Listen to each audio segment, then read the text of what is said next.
Chapter 3. I don't know what's real anymore. My dreams weren't as awful last night. Before I woke for the 5 a.m. feeding, I only remember one, and even that one is fuzzy.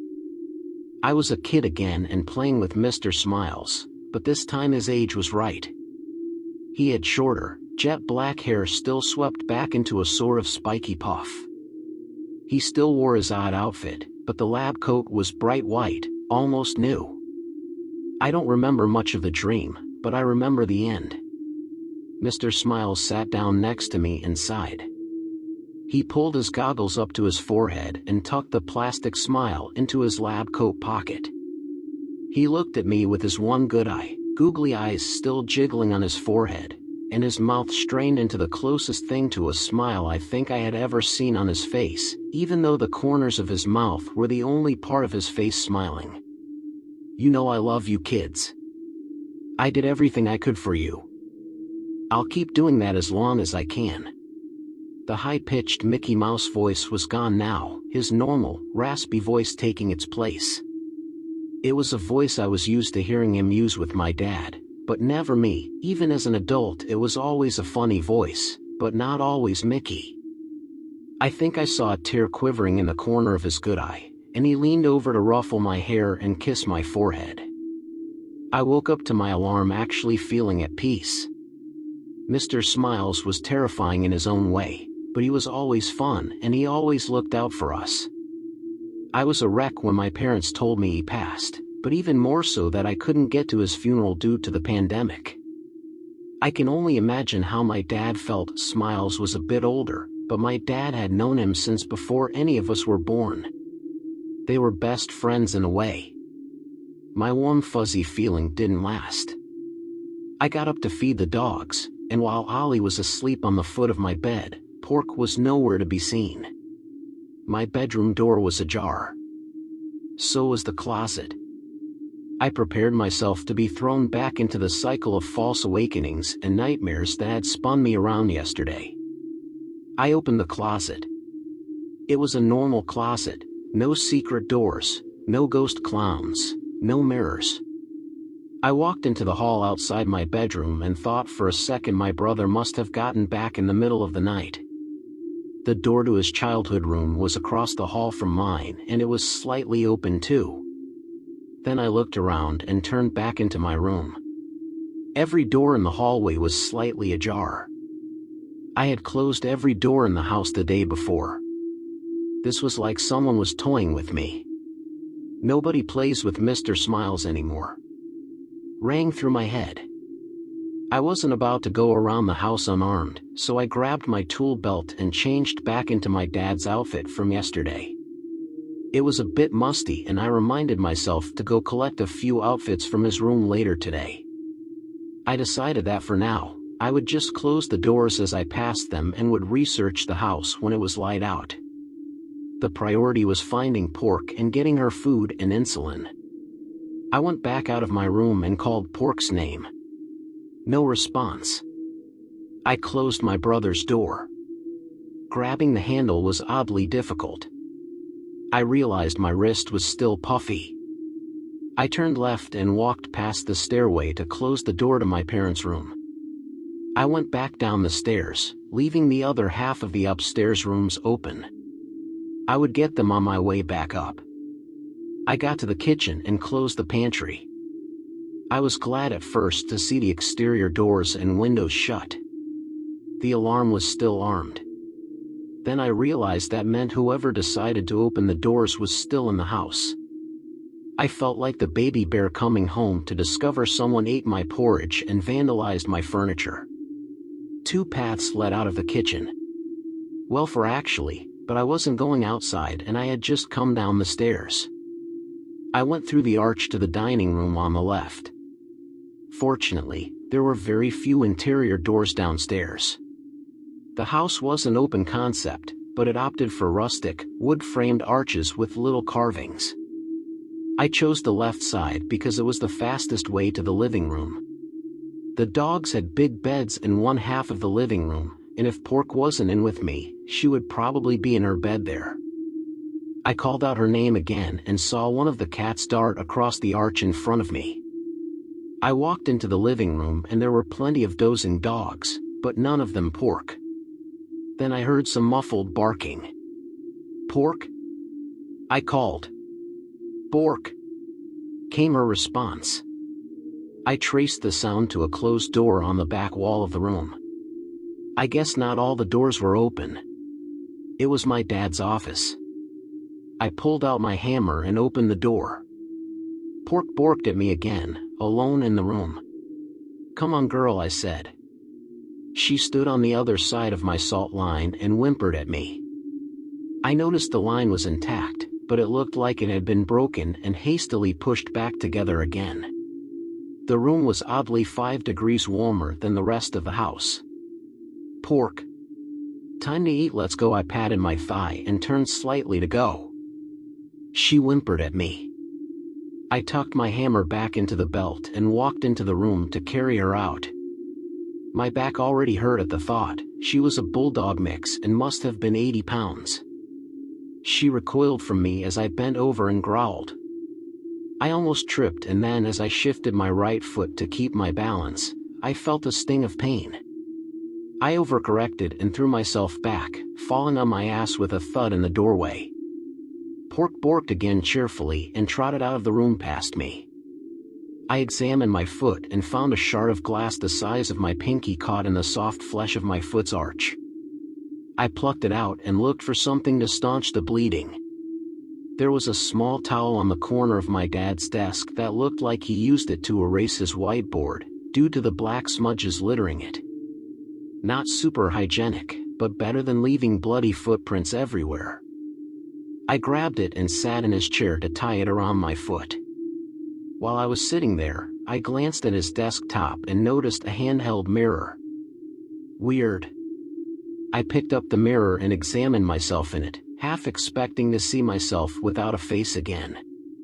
Maybe this whole thing was a dream after all. My face was normal, but as I looked into it, I noticed a broken window on the wall behind me. I spun around to look, but it was still just a solid wall. Maybe this is what my mom was talking about with the mirrors? I didn't want to think about it anymore. I put the mirror back down and left the room, limping. Before I closed the door, I realized I had broken my salt line when I fell, and quickly pushed it back into a solid line. It took me a good 10 minutes to get back up to my room, where Pork was waiting with Ollie. I fed the dogs and went back to sleep. I wasn't even scared at this point, just so tired. I woke up around 8 a.m. and went about my morning routine. Some of you might be thinking that this many dogs with special needs would be too much to handle. Having not lived at home a while, I can understand that mindset, but when I got here, I was actually surprised to see so few animals. When I was younger, me and my siblings would each have 2 or 3 pets of our own at any given time. My parents usually had more than all of our pets put together. They had sheep, lizards, dogs, cats, rodents, fish, birds, you name it. For a time, we even hosted 3 wolf pups. My parents didn't care what types of animals they had, only the conditions under which they got them. My parents' rules were that the animals couldn't be from pet stores or breeders, only some sort of rescue, and that anything wild that could and should return to the wild would eventually do so. We had to follow those rules for our pets, but they took it a step further and looked for the animals most at risk. The dogs they picked were from kill shelters, with medical conditions, or advanced age, or aspects of their appearance that made them less desirable for most people. Most of our dogs couldn't keep their tongues in their mouths due to removed, decayed teeth. My dad adopted dozens of pit bulls rescued from dog fighters and rehabilitated them, before finding them permanent homes. In most cases, those dogs did better in a home with 1 or 2 other dogs at most. Our house was a bit much, and the pits were kept somewhat isolated from our other pets while they were in rehab. The sheep were bought when a meat farm was in financial straits, and we only ever used them for wool. My mom would knit sweaters as Christmas gifts. My dad found the wolf pups when he was out hiking late one autumn. He heard them whimpering and howling from a few yards off the path and sat in the cold for 5 hours waiting for their mother to return. Then he went and scooped them up and brought them home. We were all excited, of course, when they came back. We mostly weren't allowed near them, so my youngest brother, Zeke, snuck into the barn they slept in one night the following autumn to play with them. One of them bit his pinky off, and the barn got a padlock on it the next morning. I remember my dad sitting us down to talk after that. Zeke was so mad and called the wolves all sorts of names. He had landed on monsters at some point, and my dad flushed, calling all of us to sit down. Just because something is dangerous doesn't mean it is evil.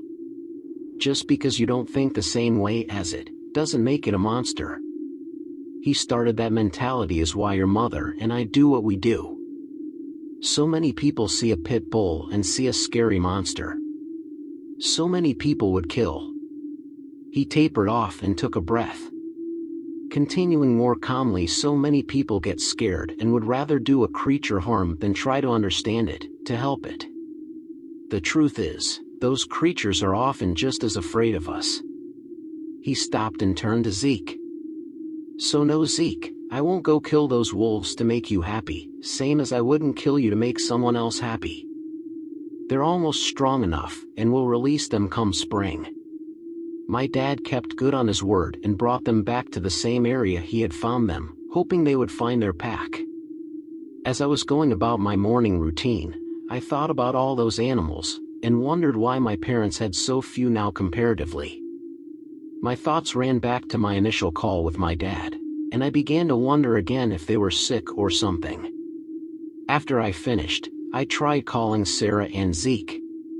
Neither of them answered, but they probably were at the park by now and wouldn't want to draw suspicion. Although I imagine Christine and the kids missing would have drawn enough. I was worried for them. Jerry still wasn't back, so I took the opportunity to do some research on the old internet. Someone had suggested I look into the history of the land. I couldn't find anything before that. No strange disappearance, no murders, no Native American burial grounds. In Western Virginia, not West Virginia, I figured maybe even a Civil War battle. The closest one was 40 miles away. The prior owners were farmers who moved to Florida to retire before my parents bought the place. Nothing weird there. I googled my dad and got nothing, just some of those "there are 4 Pauls in your area" ads by background check sites. On a whim, I decided to Google Mr. Smiles, Randall Schmidt, Virginia obituary. I doubt the former would have gotten me anything. I was going to read his obituary and see if I could find anything out there, but I couldn't find one. I checked the local papers and nothing. I even scanned through 2 months' worth of obits from around the time he had died. Nothing.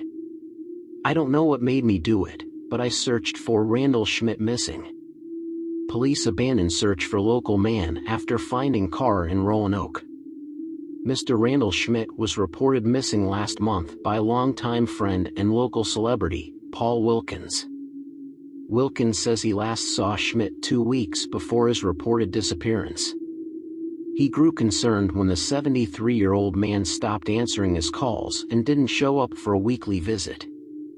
The article went on, but ended by saying police had fished Schmidt's car out of the Roanoke River and suspected he had drowned and been carried downstream. My dad had told me he was dead, and that they had buried him in the family cemetery. That's hard to do with his corpse is floating down to Albemarle Sound. The cemetery is on the property. The afternoon had sped by while I investigated, and it was almost 3 p.m. My family would still be at the parks. I debated taking a trip out to the cemetery, but before I could make up my mind, Jerry was knocking on the door. I hesitated a minute and then opened the door with a, "Hey there, Jeremiah Daniel." Yes. Still me, Philip Stephen. He sounded tired. "Did you find Brian?" "Yeah, but I had to get him to a hospital." "Oh, He'll be fine, don't worry. Wish I would have gotten out there sooner. Out? Where? How did you know where he was? Look, I didn't put him there if you're wondering. There are just only so many places he could have been.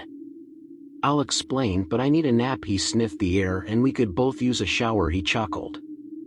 I wasn't going to argue, so he took one of the downstairs bathrooms and I took my parents' bathroom. As I changed, the mirror from my dad's office fell on the ground, maybe from a pocket. I could have sworn I left it on the desk. I grabbed some of my dad's clothes and tossed them in my room. Jerry was waiting for me in the kitchen. The hell is that line of salt doing in Dad's office? And who broke the observation window? I was caught so off guard. 1,000 ideas started swimming in my head. No, don't get all anxious on me. I can feel it in the air. Just breathe. Salt. Window. What happened? I tried my best to calm down and reiterate the events of my first post. Mirror me, the window, the salt line.